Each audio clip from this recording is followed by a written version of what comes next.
খুবই অল্প মশলায় আর খুবই সহজভাবে কিভাবে কাতল মাছের এই কারিটি তৈরি করা যায় সেই রেসিপিটি শেয়ার করব আজকে আপনাদের সাথে। যারা নতুন আছেন আশা করছি তাদের কাছে হেল্পফুল হবে। আসসালামু আলাইকুম, welcome back to my channel.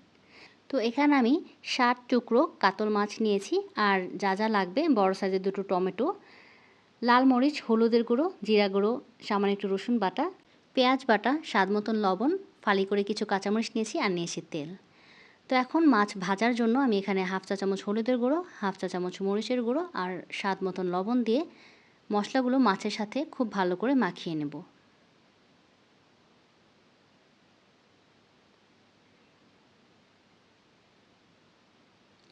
এর মধ্যে প্যানে সামান্য তেল দিয়ে তেলটা আমি খুব ভালো করে গরম করে নিয়েছি। তেলটা একটু ভালো করে গরম করে নিলে মাছটা ভাজতে সুবিধা হয়। সো আমি মাছগুলো ভেজে নিচ্ছি। মাছটাকে আমি উল্টে পাল্টে খুব ভালো করে ভেজে নেব।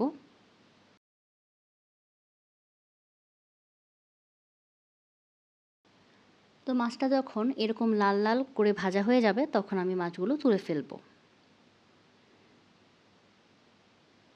তো আমার এক ব্যাচ ভাজা হয়েছে, এখন আমি পরবর্তী ব্যাচ মাছ ভেজে নিচ্ছি। এভাবে করে সবগুলো মাছ ভেজে নিয়েছি। তো মাছ ভাজা হয়ে গিয়েছে, চলে যাচ্ছি মূল রান্নায়। সেজন্য চুলায় একটি প্যান নিয়েছি, এখানে 1/4 কাপ দিয়ে দিয়েছি রান্নার তেল আর দিয়ে দেব 1 কাপ পেঁয়াজ কুচি। পেঁয়াজ কুচিটা তেলের সাথে একটু নরম হওয়া পর্যন্ত ভেজে নিব। পেঁয়াজটা যখন একটু নরম হয়ে যাবে তখন এখানে দিয়ে দিচ্ছি 1 চা চামচ রসুন বাটা। যে কোনো ধরনের বড় মাছের মধ্যে রসুন বাটাটা ব্যবহার করলে মাছের টেস্ট আরও বেশি বেড়ে যায়। তারপর দিয়ে দিয়েছি পেঁয়াজ বাটা, এখানে আমি 2 টেবিল চামচ পেঁয়াজ বাটা নিয়েছি। পেঁয়াজ আর রসুন বাটা কাঁচা গন্ধ যাওয়ার আগ পর্যন্ত আমি ভেজে নিয়েছি। দেন এখানে দিয়ে দিচ্ছি 1 চা চামচ হলুদের গুঁড়ো, 1 চা চামচ লাল মরিচের গুঁড়ো। ঝালটা আপনাদের টেস্ট অনুযায়ী অ্যাডজাস্ট করে নিতে পারবেন। দিয়েছি 1 চা চামচ জিরা গুঁড়ো আর স্বাদ মতন লবণ। এখন সবগুলো গুঁড়া মশলা আমি পেঁয়াজের সাথে 30 সেকেন্ডের মতন ভেজে নেব। এতে করে গ্রেভির কালারটা চমৎকার আসবে।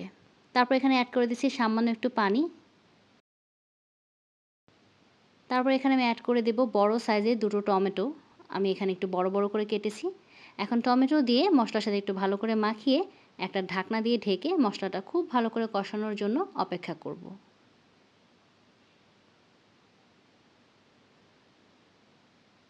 5-6 মিনিট পর মশলাটা যখন খুব ভালো করে কষানো হয়ে যাবে, এভাবে তেল উপরে চলে আসবে, সেই পর্যায়ে আমি এখানে অ্যাড করে দেব ভেজে রাখা মাছগুলো। আমি এক এক করে সবগুলো মাছ দিয়ে দিচ্ছি। এখন মাছগুলোকে হালকা করে প্রথমে উল্টে পাল্টে একটু দেব। প্রথমে মাছটা একটু শক্ত থাকবে, খেয়াল রাখতে হবে যখন আমার রান্নার শেষের পর্যায়ে তখন কিন্তু এভাবে নাড়া যাবে না, তখন মাছটা ভেঙে যাওয়ার পসিবিলিটিস থাকবে। তো যাই হোক, এখানে আমি গ্রেভিটা একটু ঘন করার জন্য হাফ কাপের মতন একটু পানি অ্যাড করছি আর দিয়ে দেব বেশ কিছু কাঁচামরিচ ফালি। এখন একটা ঢাকনা দিয়ে ঢেকে অপেক্ষা করব ঝোলটা ঘন হওয়া পর্যন্ত। তো এভাবে 10-12 মিনিট রান্না করার পরেই কিন্তু গ্রেভিটা একদম মাখো মাখো পর্যায়ে চলে এসেছে। রান্নাটা কিন্তু আমার শেষের দিকে। লবণটা এই পর্যায়ে আমি চেক করে নেব আর দিয়ে দেব 1 চা চামচ ভাজা জিরার গুঁড়া। এটা অপশনাল, তবে ব্যবহার করলে চমৎকার একটি ফ্লেভার আসে। আর হ্যাঁ, যারা চ্যানেলটি এখনও সাবস্ক্রাইব করেনি প্লিজ আমার চ্যানেলটি সাবস্ক্রাইব করে আমাকে সাপোর্ট করবেন। আর পাশে থাকা বেল বাটনটি অবশ্যই প্রেস করে দিবেন, এতে করে নতুন কোনো ভিডিও আপলোড হলে নোটিফিকেশন সবার আগে চলে যাবে আপনার কাছে। তো সবশেষে আমি এখানে উপর দিয়ে দিয়ে দিচ্ছি ফ্রেশ কিছু ধনেপাতা কুচি। এর মধ্যে কিন্তু রান্নাটি কমপ্লিট হয়ে গিয়েছে। খুবই চমৎকার একটি রেসিপি, যারা নতুন আছেন তাদের জন্য তো খুবই হেল্পফুল হবে। আর আপনাদের কাছে কেমন লাগলো কমেন্ট সেকশনে জানাতে ভুলবেন না। আর ভিডিওটি ভালো লাগলে অবশ্যই একটি লাইক দিবেন আর ফ্রেন্ডস অ্যান্ড ফ্যামিলির সাথে শেয়ার করে দেবেন। ভালো থাকবেন সবাই। আসসালামু আলাইকুম।